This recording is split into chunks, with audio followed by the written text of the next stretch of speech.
He said it like he was ordering coffee. Sign the house over, Mom, or we'll put you in a home. Not we'll help, not we're worried. Put you in a home. At 73, with my own teeth and my own mind, my son looked at me across my kitchen table and spoke as if I was already furniture he needed to move. It was a gray Tuesday, the kind that makes the windows look tired. I had made soup because my joints were complaining, and soup is what you do when your body tries to argue with you. Evan and his wife, Kelsey, came in with that brisk energy younger people bring into an older house, like the air belongs to them. Kelsey didn't take her coat off. Evan didn't sit right away. He stayed standing, hands in his pockets, eyes scanning the room the way a man scans a listing online. I watched him look at the crown molding his father installed, the old oak cabinet we refused to replace, the small scratches in the floor from a dog that's been gone for 10 years. He didn't see memories. He saw resale. "We've talked about this," Kelsey said, as if I'd been stubborn about taking out the trash. "It's not safe for you to be here alone. The stairs, the snow, the pipes, everything is too much." I told her I'd managed the last winter just fine. I didn't raise my voice. I didn't plead. I've never been a pleading woman. Evan's face tightened the way it used to when he was a boy caught in a lie. Only now he was taller than the doorway, and he believed his own story. "Mom, stop making this hard," he said. "We can't keep running over here every time you call." "I don't call," I answered, and that was true enough to hang in the air. He sighed, like I was exhausting him. Then he set a folder on my table and slid it toward me. A neat folder, clean edges, the kind you bring to a meeting. My kitchen table has knife marks and faint rings from coffee cups. That folder looked like it didn't belong here. "It's simple," Evan said. "You sign, we take care of everything. Taxes, repairs, insurance. And if you won't sign, then we'll have to make other arrangements. Assisted living, a place that can supervise you." Supervise. Like I was a toddler with scissors. I opened the folder because my hands have always moved before my heart catches up. Papers. Thick. Official. Fine print in tight lines that make your eyes blur even when your eyesight is still decent. I had my reading glasses on, and still the words swam. My name was typed correctly. That part surprised me, because lately Evan can't even remember what kind of tea I like. "This is a deed transfer?" I asked. "It's not that dramatic," Kelsey said quickly. "It's just for legalese. Everyone does it. You'll still live here. Nothing changes." But something had already changed. The way Evan's jaw worked. The way Kelsey's mouth stayed polite while her eyes stayed sharp. The way they spoke about my home as if it was a piece on a board they were rearranging. I looked at the signature line. I thought about being supervised by strangers who would call me sweetie and decide when I ate and when I slept. I thought about my own bathroom, my own sheets, my own front door. I thought about Evan, 10 years old, crying when he broke his arm, and how I sat up all night in a plastic chair beside him, holding his good hand until he fell asleep. I didn't say any of that out loud, because people like Evan and Kelsey hear those things as manipulation. They don't hear them as truth. "Where did you get this?" I asked, even though I knew. "You don't suddenly arrive with paperwork unless you've been planning." Evan's eyes flicked away. "It's standard. We had a lawyer draw it up." Kelsey tapped the table with one nail. Not impatient, exactly. Determined. She wanted a signature the way some women want a new kitchen, already picturing it, already rearranging cabinets in their heads. Evan pushed a pen toward me. A nice pen, heavy, meant to look important. My own pens are in a mug by the stove, chewed a little from years of habit. That pen made my hand feel old. because it belonged to a world that expects older women to comply. My mouth went dry. My chest tightened. For a moment, I wanted to tell him to get out of my house and never come back. But I also knew my son. I knew how quickly he could turn "Mom won't cooperate" into "Mom is confused," and how easily people believe that about women my age. So I signed. One clean line, Marianne Holt, in my steady handwriting. I didn't add a flourish. I didn't shake. I refused to give them that. Evan exhaled like he'd won something. Kelsey's shoulders eased, just slightly, like the room had finally returned to its proper shape. "Good," Evan said, scooping up the papers before I could read another word. "This is for the best. We'll start looking at places just in case. You know, planning." Planning, yes. That's what they called it. They left without finishing the soup. Kelsey kissed my cheek like a nurse. Evan patted my shoulder the way men pat a dog. The front door clicked shut, and the house settled back into itself, quiet and familiar, as if it had been holding its breath.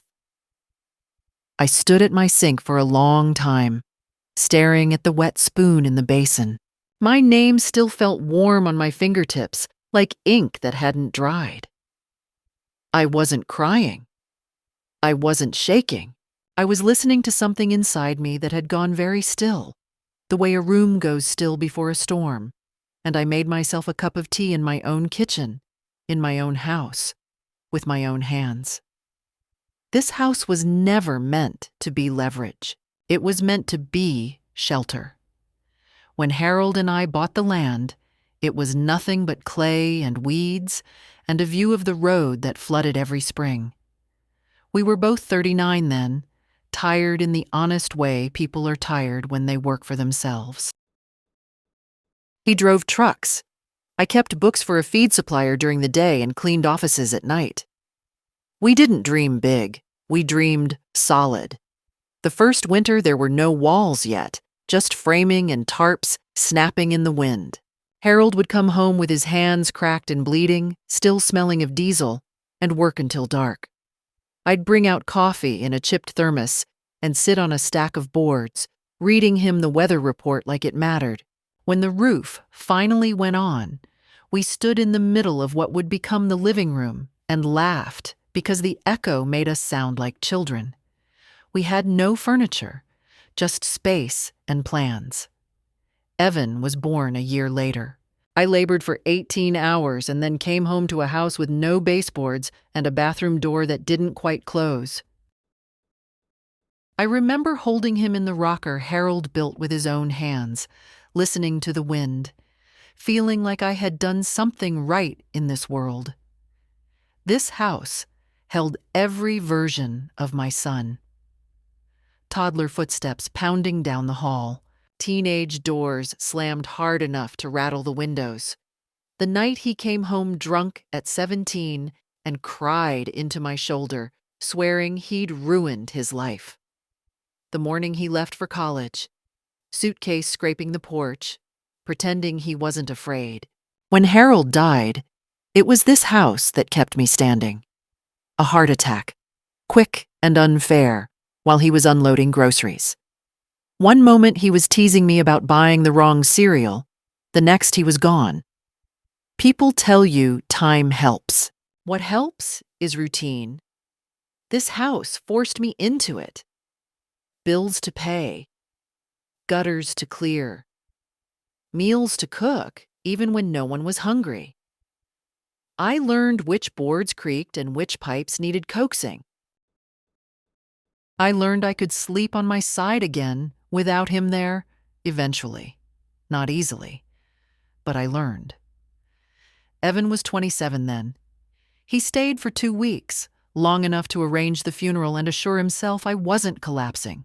After that, his visits thinned. Phone calls turned efficient. He started saying things like, "You should really think about downsizing," as if grief had a square footage limit. I let it slide. I always let things slide with him. Mothers do that when they're afraid of losing what little closeness remains. Over the years, the house became my proof. I replaced the furnace, paid off the last of the mortgage, fixed the porch steps myself after a man from church quoted me a price that assumed I was helpless. I hosted holidays, even when Evan said it was a long drive. I sat alone at this table when he chose ski trips and worked dinners over Thanksgiving. I didn't complain. I told myself independence was dignity. That's why it stung the way it did when Evan stood in this same kitchen and spoke as if the house was a burden I'd foolishly kept. He talked about maintenance like I hadn't been doing it for decades. He talked about safety like he hadn't been raised here without incident. He talked about what's best as if I hadn't spent my life deciding that very thing for all of us. To him, the house had become an asset, a line on a spreadsheet, a future solution to his own unease.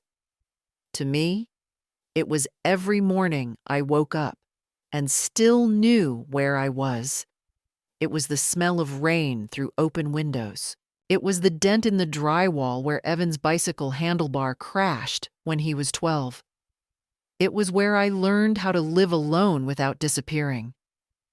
When I signed those papers, it wasn't because I didn't understand what a house was worth. It was because I understood exactly what it had already cost me. Years of work. Years of staying when it would have been easier to leave. Years of choosing steadiness over spectacle. I believed, foolishly, that Evan remembered that too. I believed that somewhere under his impatience and his wife's planning, there was still a son who knew this place was not just wood and wire.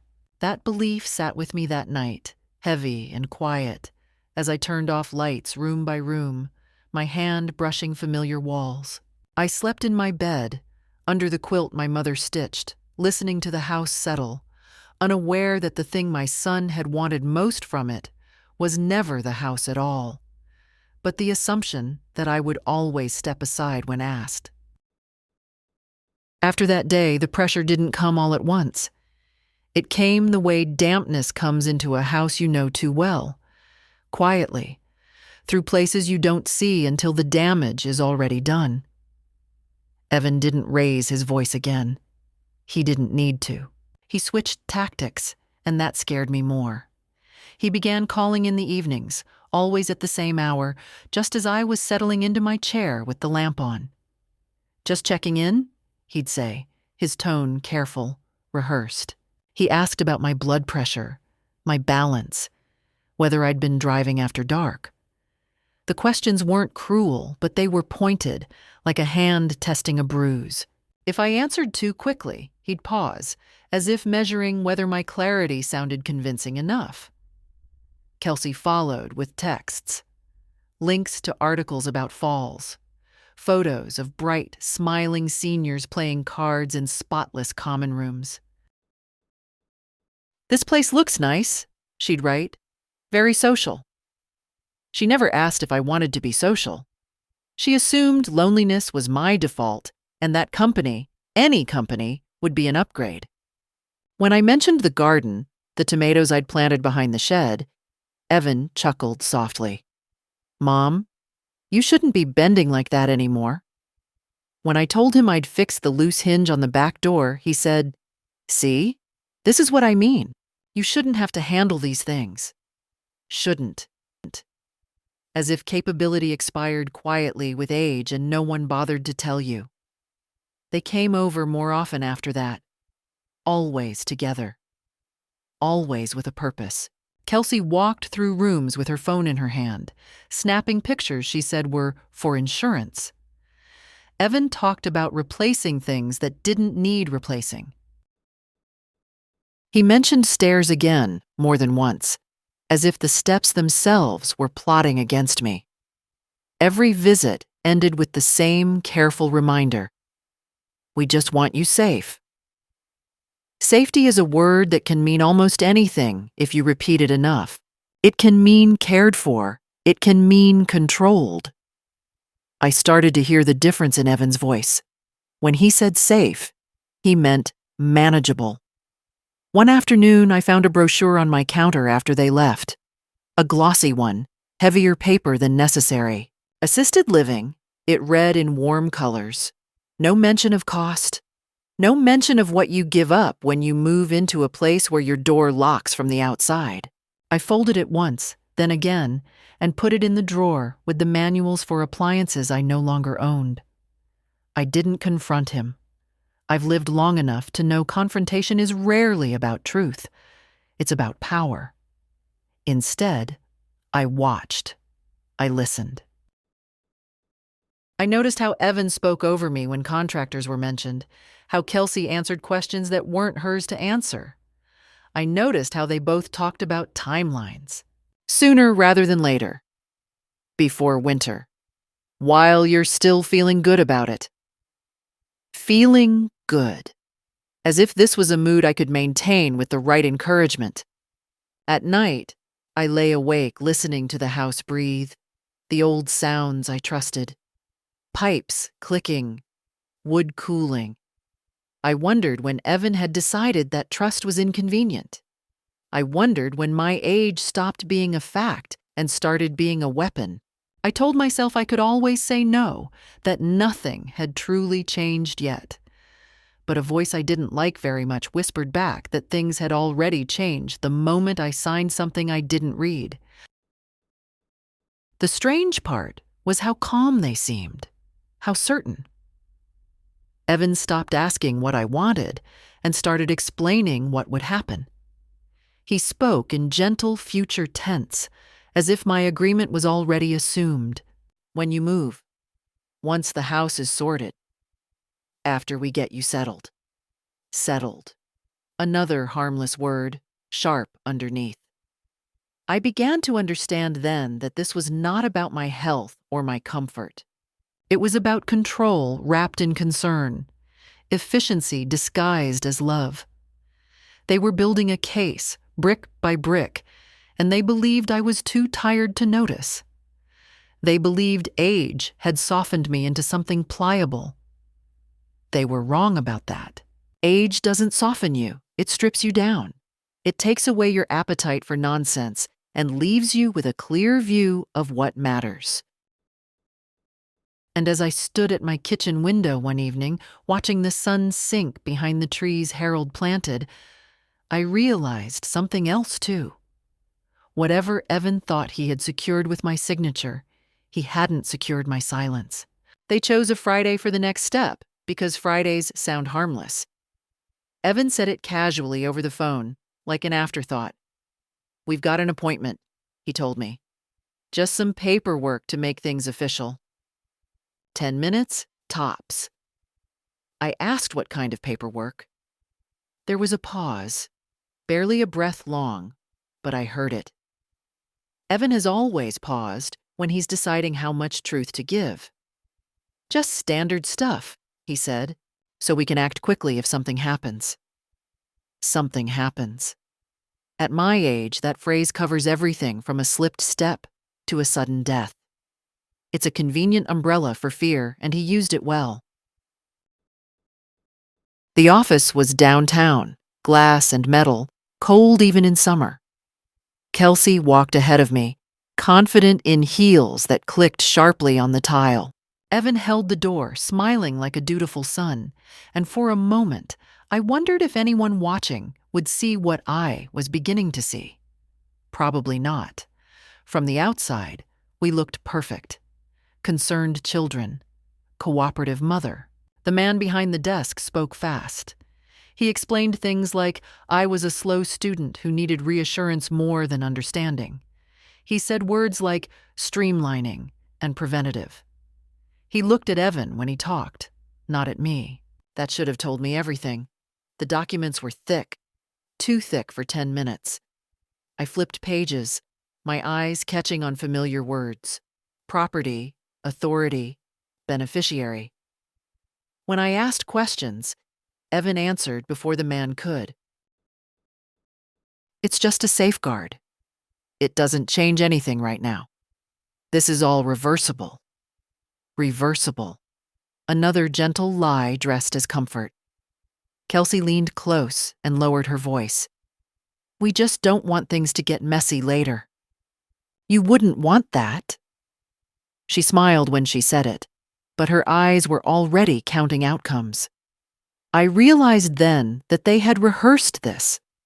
The phrases, the reassurance, even my resistance, mild as it was, had been anticipated. I felt tired. Not the kind of tired sleep fixes, but the kind that comes from being outnumbered in a room where everyone pretends you are in charge. I remembered the soup cooling on my stove that first day, untouched. I remembered how easy it is for people to wait you out when they believe time is on their side. So when the pen was placed in my hand again, I took it. I signed where I was told. I did not read every line. That is the part people like to judge later, as if they have never been worn down by love used against them. I signed because refusing would have turned me into a problem to be managed, not a mother to be respected. I signed because I believed, foolishly, that cooperation might preserve some peace. Evan squeezed my shoulder afterward, pleased. This is good, he said. You'll thank us. Kelsey was already checking her phone. The drive home was quiet. Evan talked about traffic. Kelsey talked about dinner plans. No one mentioned what I had just given away, because to them it wasn't a loss. It was progress.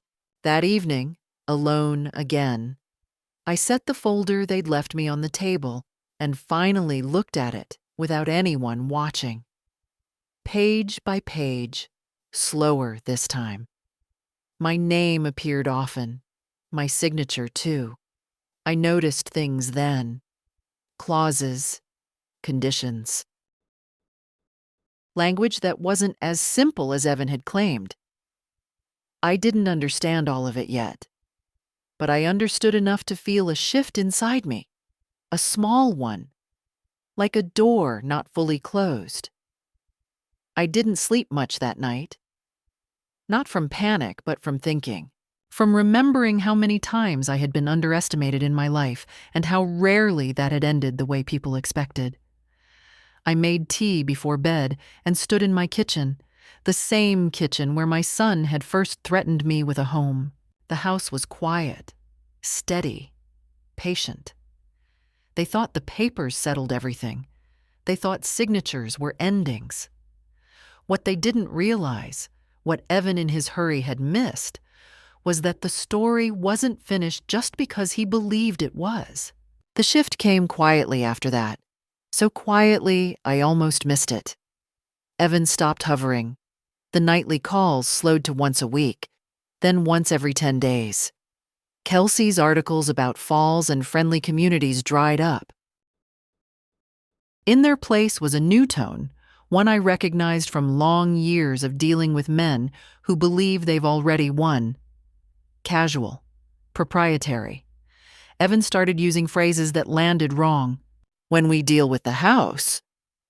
If we decide to refinance. Once we get things organized on our end.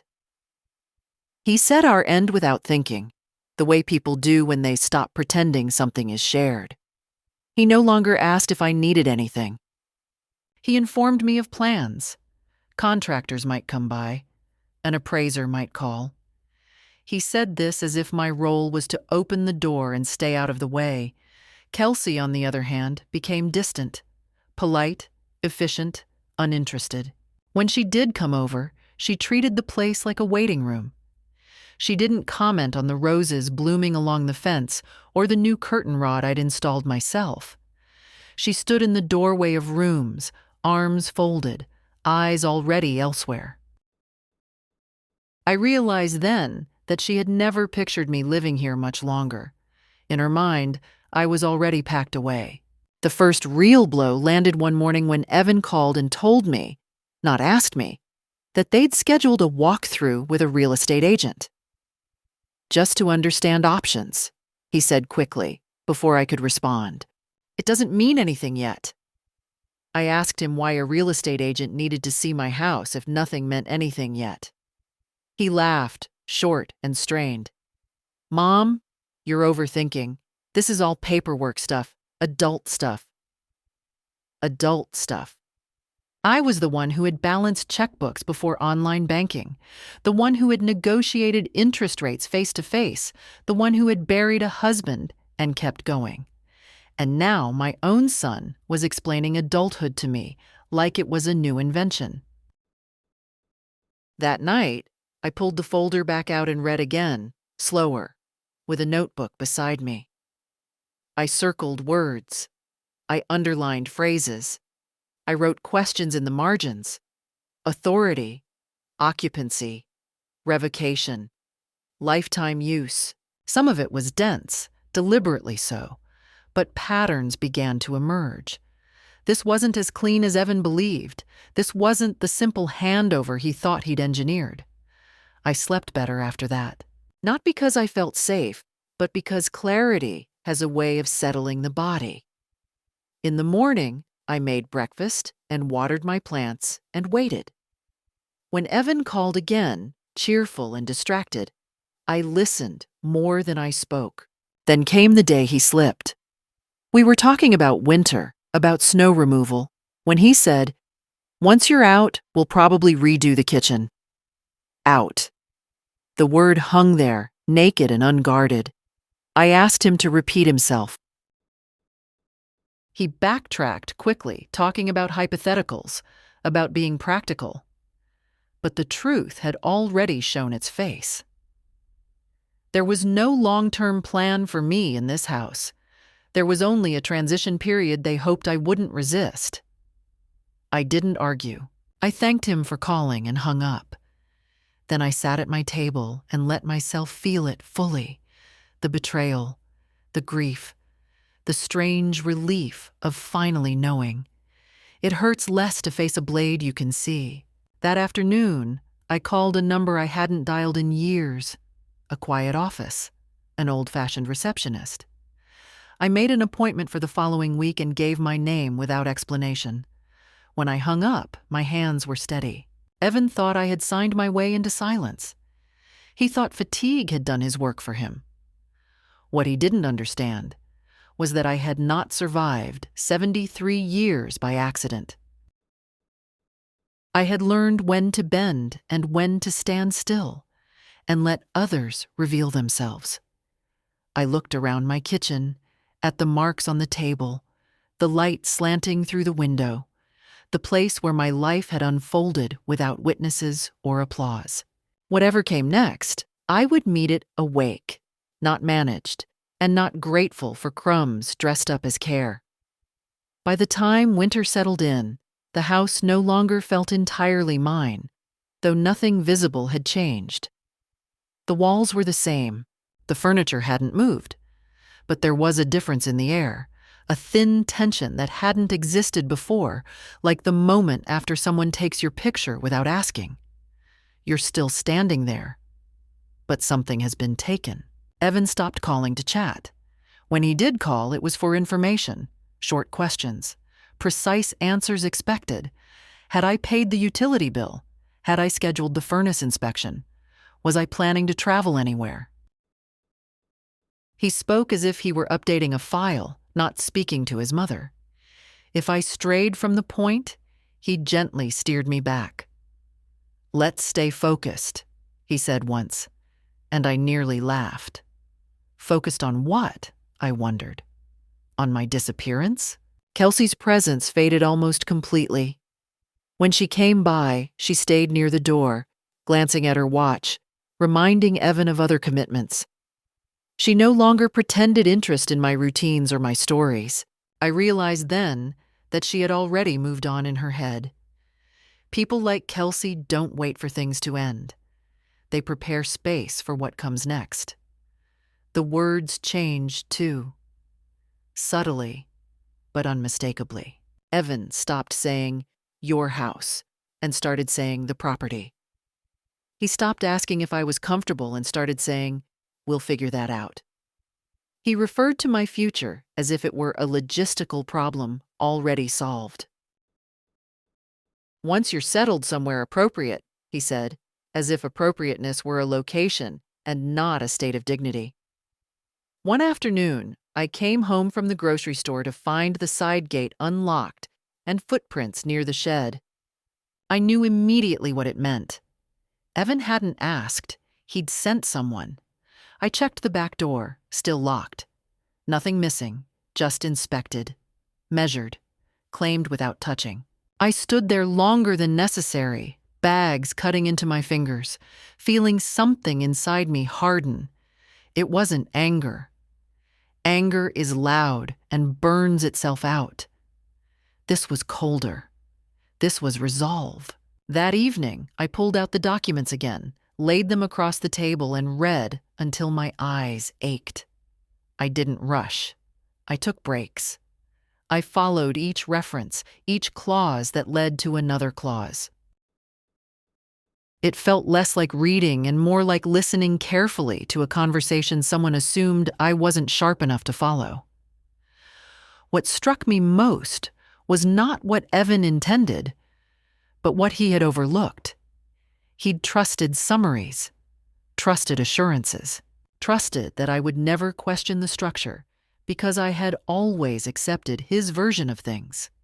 He had mistaken endurance for ignorance. The next call came 2 days later. Evan sounded pleased. "Good news," he said. "We've found a place that could work for you. Nice grounds, on-site staff. You'd have your own room." My own room. Not my own door. Not my own life. Just a room. I told him I wasn't interested. There was silence on the line, the first real silence we'd shared in years. Then his voice shifted, firmer, colder. "Mom, this isn't optional. We need to move forward. We. Always we." I told him I needed time. He told me time wasn't a luxury we had. He mentioned liability, risk, what people would say if something happened and they hadn't acted. He was building a record, even in conversation. When the call ended, my hands were trembling, but not from fear, from recognition. This was no longer about concern. This was about control, exercised politely and backed by paperwork. That night, I slept in the guest room instead of my own bed, just to feel the house differently. The ceiling fan hummed softly. The window rattled in the wind. I thought about how easily people assume age makes you invisible, compliant, slow. How they forget that living this long means you've already survived things meant to break you. By morning, the fear had settled into something steadier. Evan thought the process was almost complete. He thought momentum was on his side. What he didn't see, what he had never learned to notice, was the moment when a woman stops hoping her child will change and starts preparing for herself instead. The first time Evan said it out loud, he didn't raise his voice. He didn't threaten. He didn't even sound angry. That was the worst part. "We're scheduling the move," he said over the phone, calm and efficient. "It's better if we don't drag this out."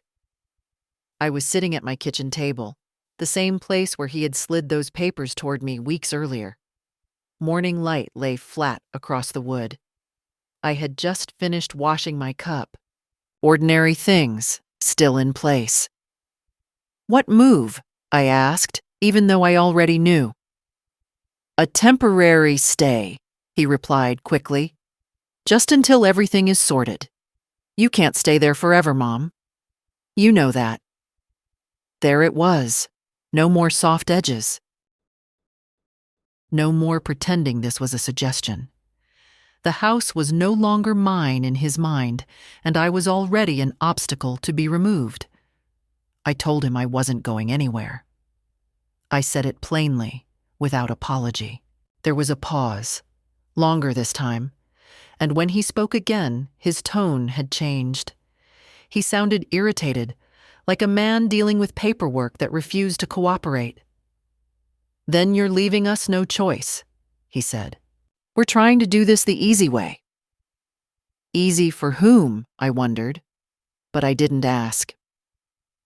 I had learned by then that questions only fed his sense of authority. He started listing reasons the way people do when they think volume equals truth. My age, my living alone, the stairs, the liability. What would happen if I fell and no one found me? He spoke as if disaster was inevitable and my resistance was reckless. "You can't make these decisions anymore," he said finally. "Not on your own." That sentence landed harder than all the rest, not because it was loud, but because it rewrote my life in one stroke. Everything I had managed, survived, built, suddenly erased by a tone of certainty.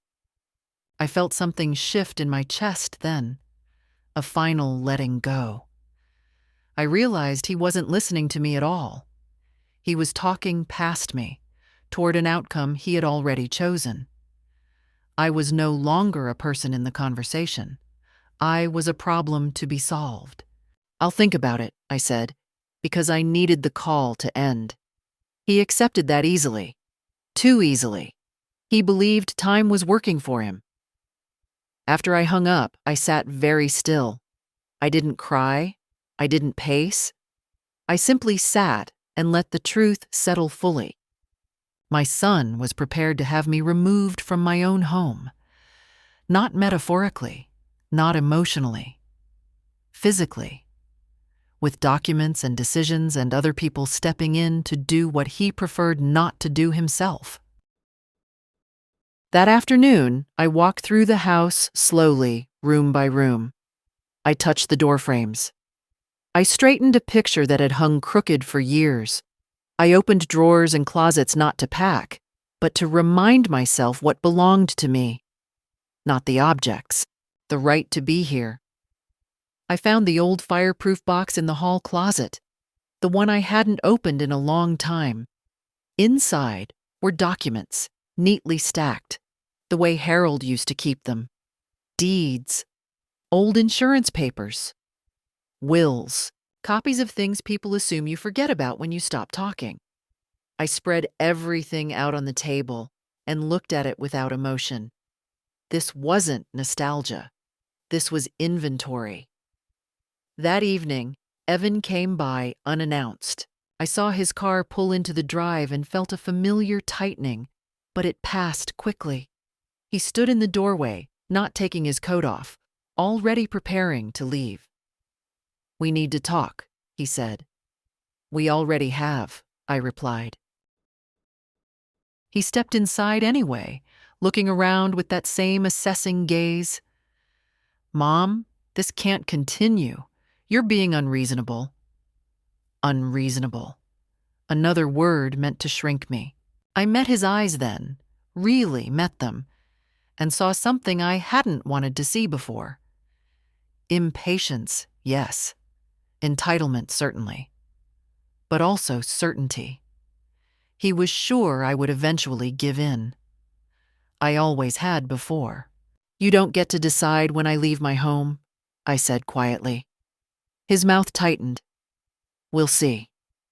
After he left, I locked the door and stood there for a long time, my hand still on the bolt. The house was silent, steady, unmoved by his certainty. And for the first time since all this began, I understood clearly that this was no longer about saving my relationship with my son. It was about saving myself. The house grew quieter after that, not in sound, but in presence. Days passed without Evan calling, no messages, no updates. The silence was deliberate, a pause meant to unsettle me, to make me wonder if I had gone too far. I recognized it for what it was. Silence can be a weapon when someone is used to being answered. I kept my routines. I woke early, made my bed, ate toast even when I didn't feel hungry. There is something grounding in small habits when larger things are threatened. At night, I sat by the window with a book I barely read, watching the dark settle over the yard. The trees Harold planted creaked softly in the wind. They had weathered worse than this. Loneliness has different shapes at different ages. When you're young, it feels like absence. At my age, it feels like space, wide and echoing, filled with memory. I walked through that space slowly. I thought about all the times I had chosen peace over truth, harmony over honesty. How often I had swallowed discomfort so my son wouldn't have to feel it. Mothers are taught that this is love. No one teaches you when it becomes erasure. One afternoon, I found myself standing in front of the mirror in the hallway, studying my own face. The lines were deeper than I remembered, the eyes more alert. I didn't look frail. I looked tired, yes, but intact.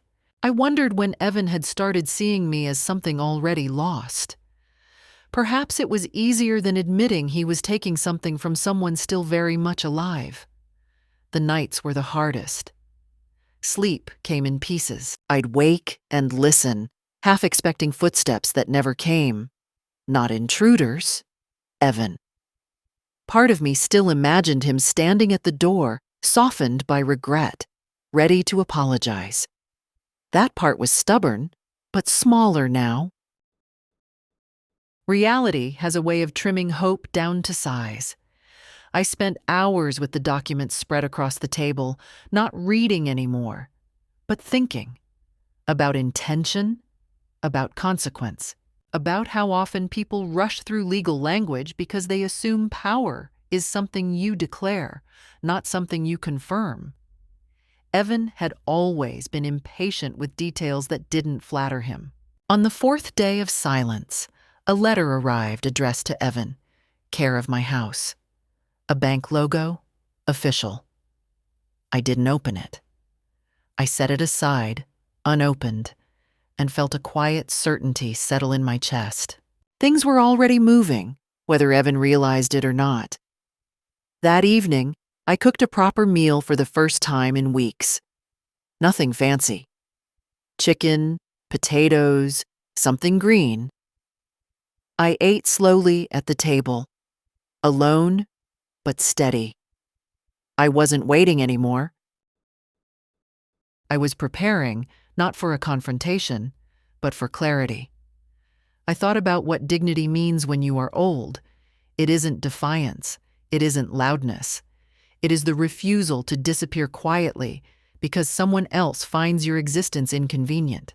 It is knowing the difference between care and control, even when both are delivered with calm voices and careful words. Before bed, I locked every door, checked every window, and turned off the lights one by one. In my bedroom, I sat on the edge of the bed and folded my hands in my lap, the way my mother used to when she was thinking something through. I wasn't afraid. I was alert. Whatever Evan believed, whatever plans he was making without me, I understood one thing clearly now. This house still knew me.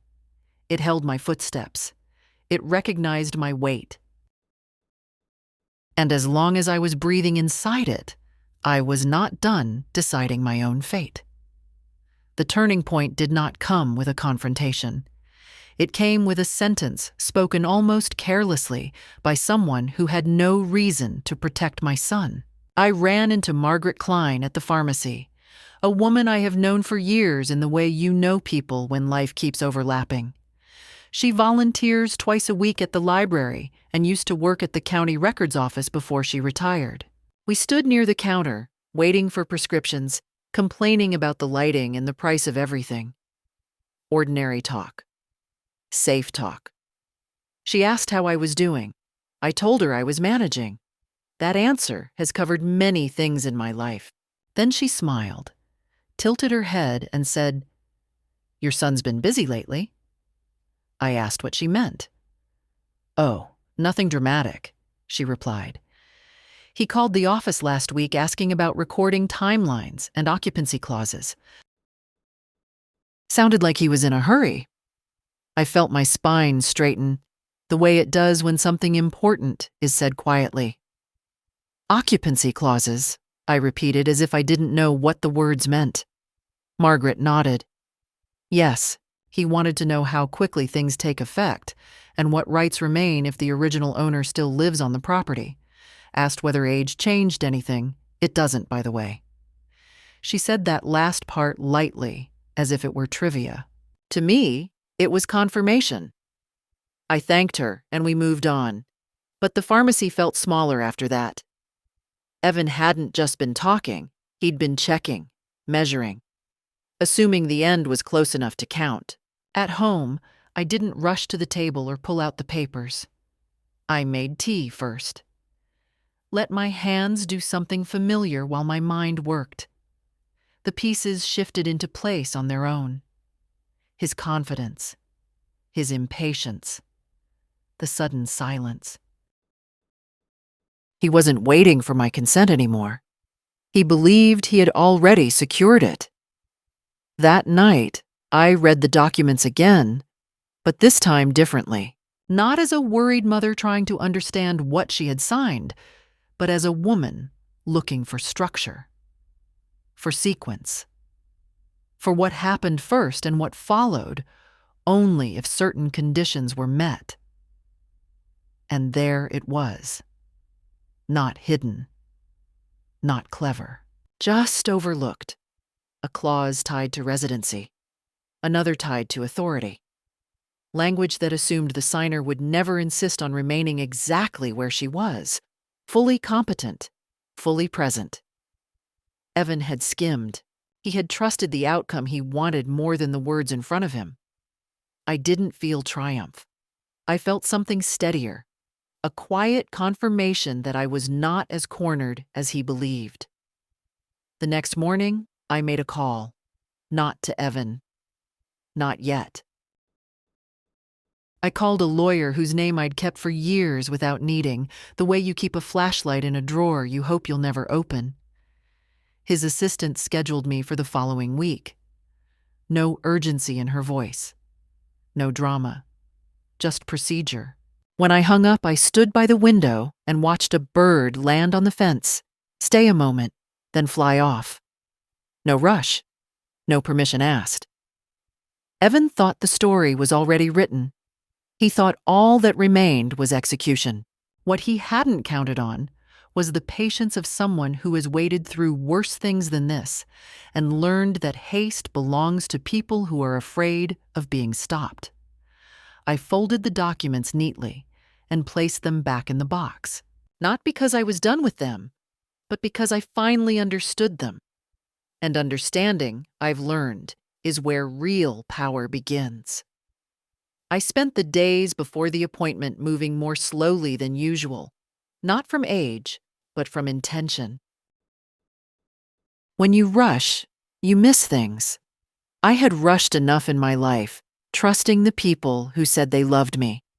This time, I wanted to see every edge clearly. I sat at the table with the documents spread out like a map. Morning light helped. Artificial light makes everything flatter than it is. I read line by line, out loud sometimes, the way I used to read contracts back when Harold and I were starting out and couldn't afford mistakes. Words change when you hear them spoken. They lose their charm and show their bones.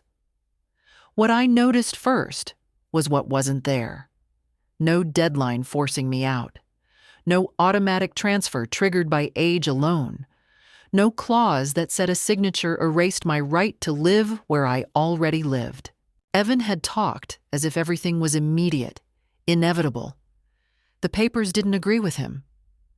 Then I noticed what was there. Language about lifetime occupancy, written plainly enough that even I could follow it once I stopped letting myself be intimidated. Authority granted, yes, but conditional, revocable, dependent on capacity, not convenience. I smiled at that word, convenience. It had no legal power at all. I imagined Evan skimming these pages, trusting summaries, trusting the confidence of the man who had prepared them. I imagined him believing that because I was tired that day, I was finished thinking forever. That assumption told me more about my son than any argument ever could. By the third reading, my hands were no longer shaking. By the fourth, I felt something close to calm, not relief. Calm is different. Calm means you know where you stand, even if the ground ahead is uneven. The lawyer's office was smaller than I expected, quiet and orderly. No glass walls, no rushing. He listened more than he spoke, which I appreciated. When I finished explaining, he nodded once and turned to the documents, adjusting his glasses. "You're not powerless," he said after a while. "Not even close." That sentence settled into me like a weight, placed exactly where it belonged. He explained what Evan had misunderstood, what he had assumed would never be questioned. He pointed to clauses Evan would have waved away as technicalities. Technicalities are where truth hides when people aren't paying attention. When I left his office, the air felt sharper, colder, but cleaner too. I wasn't angry anymore. Anger needs an audience. What I felt was resolve, and resolve is quiet. At home, I didn't call Evan. I didn't hint. I didn't warn. I made soup, folded laundry, and watched the afternoon fade into evening. There was no need to rush him. He believed time belonged to him. Let him keep that belief a little longer. That night, as I turned off the lights, I understood something that surprised me. I hadn't signed away my future. I had only revealed my son's impatience, and impatience, unlike paper, has a way of tearing itself apart when pressed too hard. I slept deeply for the first time in weeks, not because the situation was resolved, but because I finally knew where the truth lived, and it wasn't where Evan thought he had buried it. By the time Evan called again, I was ready in the way people rarely are when family is involved. Ready doesn't mean rehearsed, it means settled. He called on a Sunday evening, early enough to sound reasonable. His voice was warm, almost familiar, the way it used to be before all of this. That alone told me something had shifted on his end. "We should talk," he said. "Things have gotten tense." I agreed. Not because I owed him conversation, but because I no longer feared it. He came the next afternoon. Alone. That mattered. He stood in the doorway longer than usual, looking around as if the house might have changed without him. It hadn't. I hadn't rearranged a thing. Power doesn't need redecorating. We sat at the kitchen table. I poured coffee for both of us, though he didn't drink it. His hands stayed folded, his posture tight. He began carefully, like someone stepping onto ice. "I spoke to someone," he said, "about the paperwork." I nodded once, nothing more. "There are complications," he continued. "Things aren't as straightforward as we thought." We thought. Still we. I waited. Silence makes people talk. Evan has never been good with silence. "The lawyer says the occupancy clause means you can't be forced out," he said finally. "Not unless certain conditions are met." I looked at him then, really looked. The certainty was gone. In its place was something close to disbelief, as if the world had broken a rule he assumed it followed. "That's correct," I said. He frowned. "You knew?" "I read," I answered. "Eventually." That seemed to irritate him more than anger would have. He had expected tears, denial, bargaining, not competence. "This wasn't supposed to turn into a fight," he said. "We were trying to help you." I didn't argue with that. Help is a word people use to mean many things, and correcting him would have taken more energy than it deserved. "What happens now?" he asked. And there it was, the shift. No more declarations. A question. "What happens now," I said slowly, "is that I stay in my home. Decisions about my life are made by me, not by urgency, not by convenience, not by threats dressed up as concern." He stared at the table, jaw tight. "You're making this harder than it needs to be." "No," I replied. "I'm making it honest." That landed. I could see it. Evan has always hated honesty when it costs him something. He tried again, softer this time. "You could still come stay with us." "Temporarily." I smiled, small and tired. "You don't want me in your house, Evan. You want my house empty." The truth does that. It ends discussions cleanly. He stood to leave not long after that. At the door, he hesitated, like a boy unsure whether to apologize or defend himself. He chose neither. He left with a nod that meant nothing.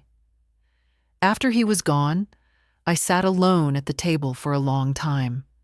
My hands were steady. My chest was calm. I felt no victory, no pleasure, just alignment. The kind that comes when your outer life finally matches what you know inside. I washed the unused coffee mug, dried it, and put it back in the cupboard. Then I opened a window and let the air move through the room. For the first time since this began, I wasn't waiting for the next move. I had made mine. After that conversation, Evan did not disappear the way I half expected. He reappeared in a different form, one that took me longer to recognize. He became polite. The calls resumed, careful and measured. No more commands. No more talk of scheduling moves.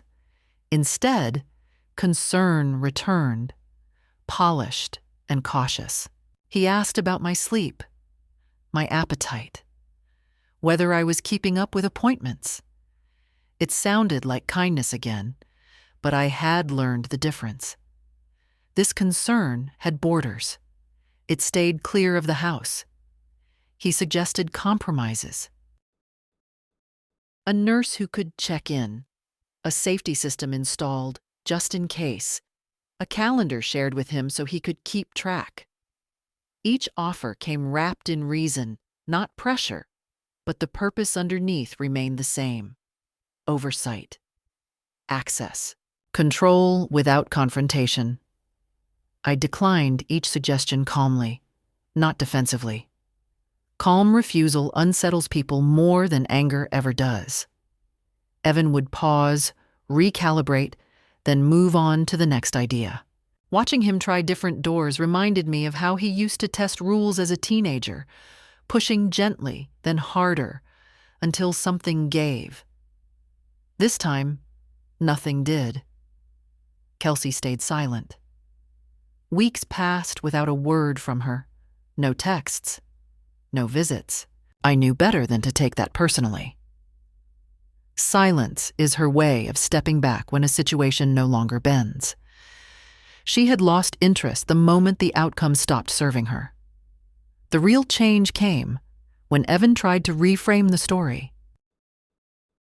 He told relatives I was set in my ways, told friends he was worried but respecting my independence.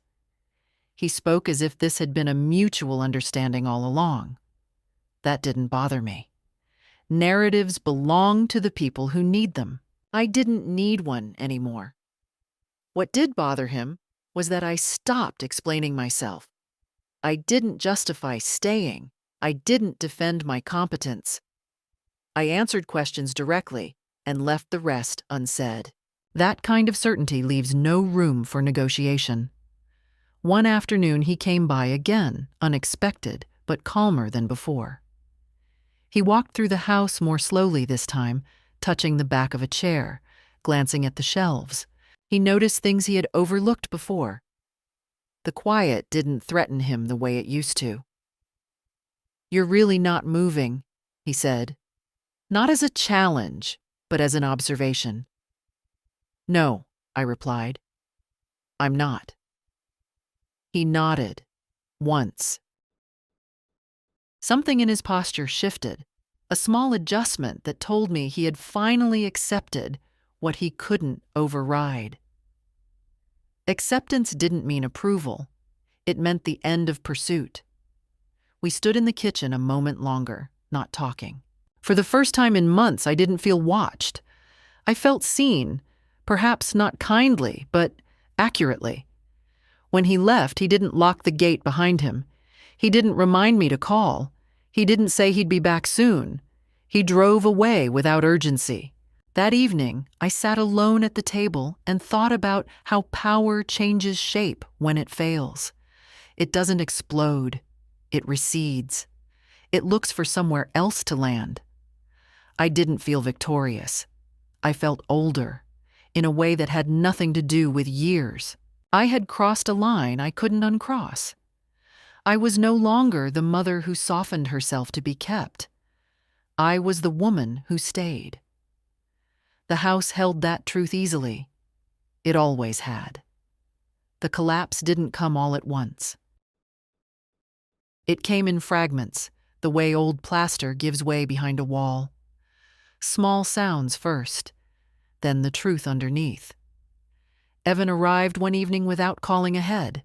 I knew from the way his car stopped too close to the porch that this wasn't a visit meant to reassure me. He knocked once, sharp, already impatient. When I opened the door, he didn't step back the way he used to. He stepped in, like the house had already given him permission. "We have a problem," he said. I closed the door behind him slowly. "You always do," I answered, and went back to the kitchen. He followed me, agitated now, pacing instead of sitting.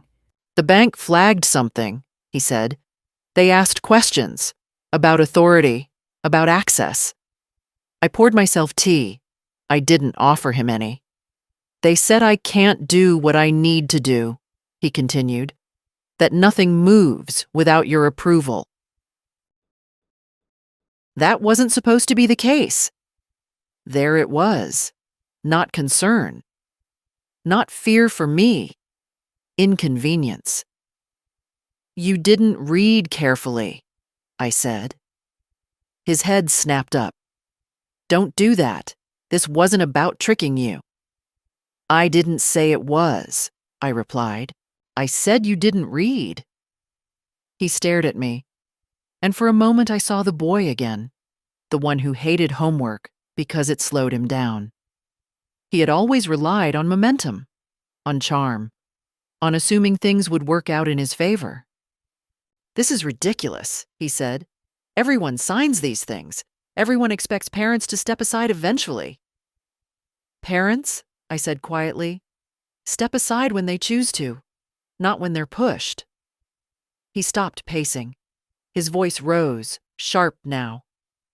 "You're doing this on purpose." "Yes," I said, and meant it. The word hung between us, clean and undeniable. I wasn't negotiating anymore. I wasn't soothing. I wasn't explaining. I was simply standing where I stood. "You're punishing me," he said. "No," I answered. "I'm protecting myself." That's when the anger finally broke through. He accused me of selfishness, of stubbornness, of embarrassment. He said I was making him look cruel when all he wanted was to move forward. He said things no son should say when he still hopes to be forgiven later. I listened without interrupting, not because I agreed, but because I no longer needed to defend myself. Every word he spoke stripped away another layer of the story he had told himself about who he was in this situation. When he finished, breathing hard, I spoke. "You asked me to sign my life away without reading," I said. "You threatened me with a place I didn't choose. You planned my removal before you planned my comfort.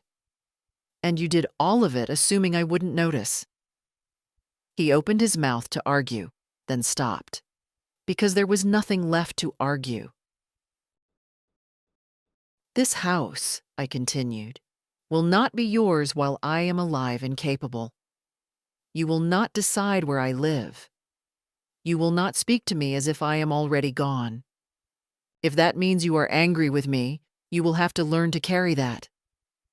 For the first time, I saw uncertainty in his eyes.